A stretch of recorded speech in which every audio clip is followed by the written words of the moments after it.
l'une des premières choses que nous devons faire, que j'inviterai la classe politique à faire, c'est de réfléchir sur ce mode d'élection des gouverneurs de province et des sénateurs. C'est ce mode d'élection qui est à la base de la corruption. Et donc il faut réfléchir sur la manière de le changer et de donner au peuple, de la même manière que pour les élections législatives nationales et provinciales, et même présidentielles, le droit de voter directement, de choisir directement ses élus.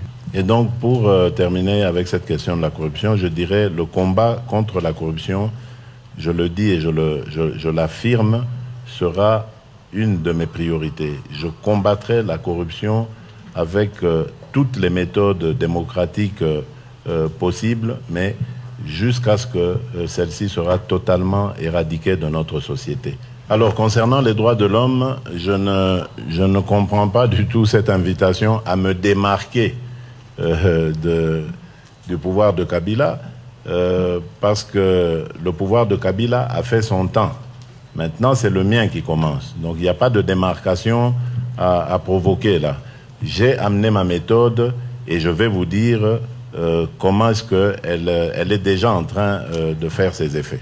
Depuis que j'ai été élu, j'ai commencé à sévir sur les agents des forces de l'ordre qui violent les droits des citoyens, et j'en veux pour preuve, en ce moment, il y a 3 colonels qui ont été arrêtés pour avoir donné l'ordre de tirer sur des étudiants quelques jours après mon investiture.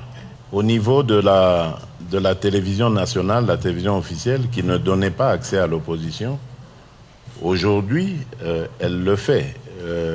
L'opposant qui continue de revendiquer sa soi-disant victoire a le champ libre. Non seulement ses activités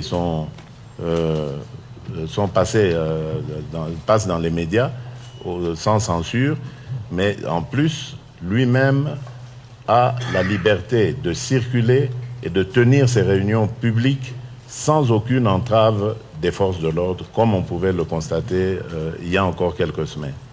Dans les jours qui viennent, je peux vous dire que tous les prisonniers politiques seront libérés selon évidemment leur cas, parce qu'il y en a qui peuvent bénéficier de la grâce présidentielle immédiatement, d'autres, rien qu'avec leur procédure, elle peut être levée et leur obtenir la libération. En tout cas, ce qui est certain, c'est que tous les prisonniers qui sont retenus pour des raisons politiques dans les prisons du pays seront libérés dans les jours prochains.